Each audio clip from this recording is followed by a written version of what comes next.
Est-ce que c'est bien de charger son téléphone la nuit? Est-ce que tu dois laisser ton Bluetooth activé en permanence? Ou est-ce que tu dois mettre ton téléphone vraiment dans du riz s'il tombe dans l'eau? Eh bien, il y a plein de choses qu'on entend de partout et qu'on exécute sans réfléchir, mais est-ce que ça serait pas des mythes et des fausses idées reçues? Je me suis renseigné pour vous sur tous ces sujets et je vous partage toutes les vérités sur ces mythes, à commencer par est-ce qu'il faut vraiment quitter toutes les applications en tâche de fond sur l'iPhone, et surtout, pourquoi Apple n'a pas ajouté un bouton pour pouvoir les quitter toutes d'un coup. Alors c'est vrai qu'il y a un truc qu'on fait toujours sans savoir vraiment pourquoi, c'est de fermer les applications une à une, comme ça, à la suite, quand on finit d'utiliser son téléphone.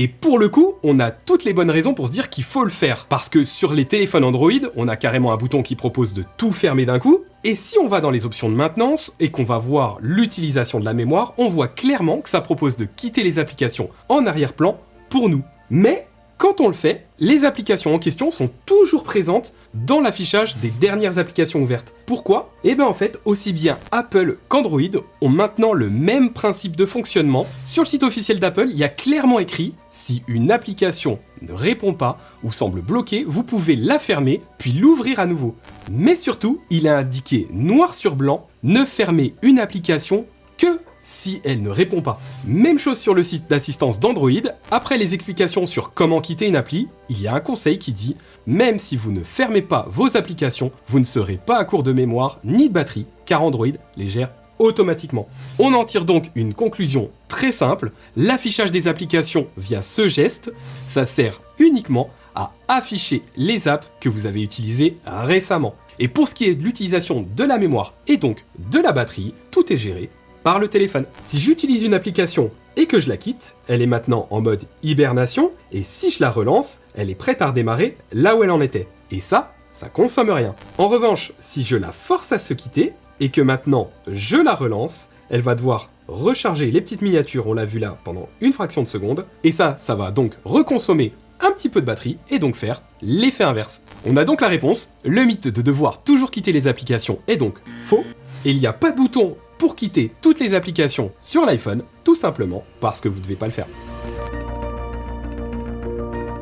On le fait tous. On va se coucher, on branche le téléphone et on le pose sur la table de nuit jusqu'au lendemain matin où il nous attend tout sagement avec ses 100% de batterie. Alors, est-ce qu'il faudrait qu'on se mette un réveil pour débrancher son téléphone la nuit? Eh bien, en fait, si on regarde pourquoi on dit ça, c'est qu'on sait qu'en règle générale, c'est pas bon de laisser la batterie avec 100% de charge pendant une trop longue période. Donc, on pourrait tout simplement s'arrêter là et se dire qu'on est bon pour se mettre un réveil pour éviter que nos téléphones ne tiennent plus la charge dans 6 mois. Mais si on se penche un peu plus près sur l'intelligence de nos téléphones récents, on découvre plusieurs choses. La première, c'est que si vous avez l'habitude d'avoir assez de batterie en fin de journée, certains téléphones permettent carrément de bloquer la limite de charge en dessous de 100%. Dans ce cas, on n'ira jamais à 100%. Ça fonctionne, mais plutôt très radical, et personnellement, c'est pas ce que je privilégie, et je vous explique pourquoi. Parce que dans le deuxième point, on découvre que nos téléphones sont effectivement de plus en plus intelligents, et dans de plus en plus de modèles, la charge intelligente est activée d'origine. Ça veut dire que le téléphone va pouvoir prédire le moment où on va se réveiller, et donc charger dès qu'on branche le chargeur, mais jusqu'à un maximum de 80%, puis attendre les dernières minutes pour charger les 20% restants, et arriver donc au 100% juste avant d'être débranché. Alors ça c'est activé d'origine, et d'ailleurs je serais curieux de savoir si vous aviez déjà remarqué ce fonctionnement, parce que généralement il passe vraiment inaperçu tellement ça fonctionne bien. Donc pour venir à la question, est-ce qu'on peut laisser son téléphone en charge toute la nuit? Apple et Samsung nous donnent la réponse officielle. Du côté Apple, il n'est pas dangereux de laisser votre iPhone connecté à un chargeur toute la nuit. Et pour Samsung, la réponse est rapide, absolument pas. La batterie de votre téléphone ne risque pas de surcharger si vous la laissez brancher toute la nuit. Donc la théorie selon laquelle on ne doit pas laisser son téléphone en charge toute la nuit est fausse. Est-ce qu'on doit vraiment décharger complètement la batterie de nos téléphones avant de la remettre en charge, que ce soit pour calibrer la batterie ou on sait pas trop quelle raison? Et bien pour avoir la réponse, il faut qu'on regarde comment est faite notre batterie. Alors du temps du bon vieux Nokia 3310 ou encore aujourd'hui, des piles rechargeables, les batteries sont au nickel. On peut le voir par exemple avec la mention NICD ou NIMH. Alors ça, c'est des batteries vraiment pas intelligentes et qui souffrent de ce qu'on appelle l'effet mémoire. Ces batteries, elles enregistrent en fait la quantité d'énergie utilisée pour la répliquer. En gros, si je décharge ma batterie à 20% et que je la recharge, elle pense qu'elle était à 0% et les fois d'après, elle va pas utiliser les derniers 20%. Alors ça, c'est très problématique pour la durée de vie de la batterie. Et d'ailleurs, sur certains modèles d'anciens téléphones ou chargeurs, on a carrément un bouton qui permet de forcer la décharge avant la charge. Alors, bonne nouvelle, vous n'avez pas ce bouton sur votre téléphone. Parce que sur les téléphones modernes, on utilise maintenant des batteries au lithium. Alors ces batteries, elles ont plus du tout l'effet mémoire, ça, c'est cool, mais elles ont un autre effet qui est aussi présent sur les anciennes batteries, c'est l'autoconsommation. La batterie, elle va effectivement se consommer très lentement, toute seule, même si le téléphone est éteint.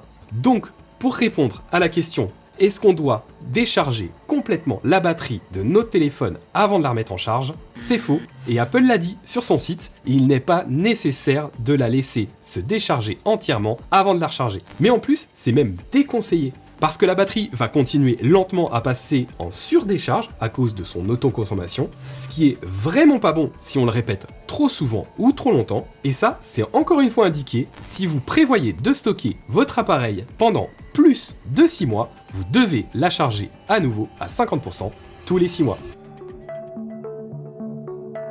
Ça y est, c'est le tram, votre téléphone vient de tomber dans l'eau, et on a tous entendu l'idée qui dit qu'il faut le plonger rapidement dans un sac de riz. Alors effectivement, le riz, c'est un absorbeur naturel d'humidité, donc a priori, bonne idée pour le sécher, mais si on creuse un peu, il faut peut-être se poser la question déjà de est-ce que le téléphone est tombé dans de l'eau, ou est-ce que c'est un autre liquide qui s'est déversé dessus? Parce que faire sécher du café, ça laisse pas les mêmes traces que l'eau. Alors je me retourne encore une fois sur le site d'Apple et ils disent bien que si un liquide autre que de l'eau éclabousse votre iPhone, il faut rincer la zone affectée avec de l'eau du robinet. Donc ça, on n'y pense vraiment pas à ce moment-là et ça paraît même complètement contre-productif, mais avant de faire sécher l'eau, il faut déjà commencer par faire en sorte qu'il ne reste que de l'eau. Et ensuite venir l'essuyer avec un chiffon. Et voilà, maintenant, c'est bon, on peut le mettre dans le riz? Eh ben non. Spoiler, c'est encore une fois écrit noir sur blanc dans les exemples de ce qu'il ne faut pas faire. Ne mettez pas votre iPhone dans un sac de riz, car de petites particules de cette graminée pourraient endommager votre appareil. Alors effectivement, le riz, ça peut endommager certains composants via des réactions chimiques, mais aussi tout simplement rester bloqué dans le connecteur de charge. Et croyez-moi, j'en ai déjà vu. D'ailleurs, il faut pas non plus sécher le téléphone à l'aide d'une source de chaleur, comme un sèche-cheveux par exemple, ou d'une bombe à air comprimé, ni insérer d'objets étrangers, comme un coton-tige ou une serviette en papier. Mais alors du coup, qu'est-ce qu'on fait? Eh bien la seule solution, après s'être rassuré qu'il ne reste que de l'eau, c'est de le tapoter en gardant le connecteur dirigé vers le bas pour éliminer l'excès de liquide, puis laisser le téléphone dans un endroit sec et bien aéré. Il faut parfois attendre jusqu'à 24 heures pour que l'humidité disparaisse, donc patience. En tout cas, pour ce qui est du mythe sur le fait de mettre le téléphone dans le riz quand il tombe dans l'eau, même si ça peut fonctionner dans certains cas, c'est faux. Il n'est pas possible d'installer des applications sans passer par l'App Store? Alors vous l'avez peut-être pas connu, mais historiquement, l'iPhone, dans sa toute première version, ne permettait carrément pas d'installer des applications. Alors Apple avait fait ce choix pour essayer au maximum de sécuriser l'iPhone de tout virus qui se cacherait dans une application, seulement c'est l'inverse qui s'est passé, et l'iPhone a été totalement ouvert par des hackers pour y installer tout et n'importe quoi. Surtout n'importe quoi d'ailleurs. Un an plus tard, Apple fait complètement machine arrière et crée sa propre boutique d'applications, l'App Store, qu'on connaît encore aujourd'hui, avec ses 500 premières applications, qui étaient toutes vérifiées par Apple et garanties sans souci. Il y a donc des applications gratuites, des payantes, on sait ce qu'on télécharge et ce que ça nous coûte, mais très vite, il y a deux problèmes qui arrivent. Le premier, c'est que l'iPhone devient un système fermé et on ne peut pas télécharger d'applications hors de cet App Store. Le deuxième, c'est qu'entre-temps, les achats dans l'application arrivent et on ne sait plus vraiment si une application est gratuite ou payante. Généralement, ça va très vite nous demander de payer pour débloquer le contenu d'une application qu'on pensait gratuite. Alors, l'histoire aurait pu s'arrêter là, mais l'Europe est passée là en mars 2024 avec sa loi sur les marchés numériques qui vise à lutter contre les pratiques anticoncurrentielles, connues aussi sous le nom de DMA, et depuis cette date, Apple est dans l'obligation de permettre l'installation d'applications par des boutiques tierces. Alors, ce qui est bien pour nous, c'est qu'Apple a maintenant les outils pour détecter les potentiels virus sur iPhone, et ça ça leur permet maintenant de s'ouvrir aux boutiques d'applications alternatives, comme la loi les oblige, mais surtout en gardant cette sécurité, comme c'est le cas par exemple avec l'application Setup Mobile. Setup Mobile, au-delà d'être le sponsor de cette vidéo, c'est une marketplace alternative qui te permet, au contraire de celle d'Apple, de ne plus avoir d'achat dans les applications.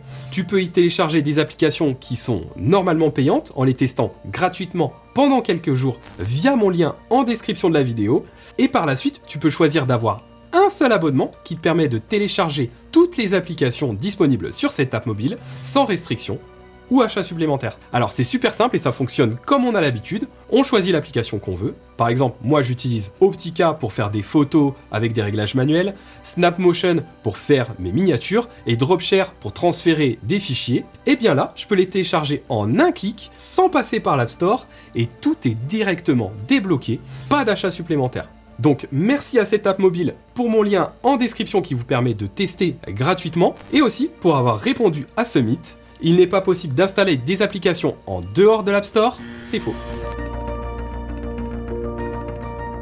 Je suis sûr qu'il y a quelque chose que vous avez jamais remarqué, mais sur l'iPhone, quand on vient couper le Wi-Fi via le centre de contrôle, en réalité, il n'est pas vraiment coupé, il est juste désactivé. Et ça en fait, pour s'en rendre compte, on peut aller dans les réglages, Wi-Fi, on voit qu'il est déconnecté, et si je vais dedans, on voit effectivement qu'il est toujours activé. Et là, il faut vraiment que je clique dessus pour le désactiver, et cette fois-ci, dans le centre de contrôle, on voit que l'icône a changé. Mais alors, pourquoi ce fonctionnement? Eh bien parce que le téléphone a besoin du Bluetooth et du Wi-Fi pour faire fonctionner AirDrop, AirPlay, l'Apple Watch, etc.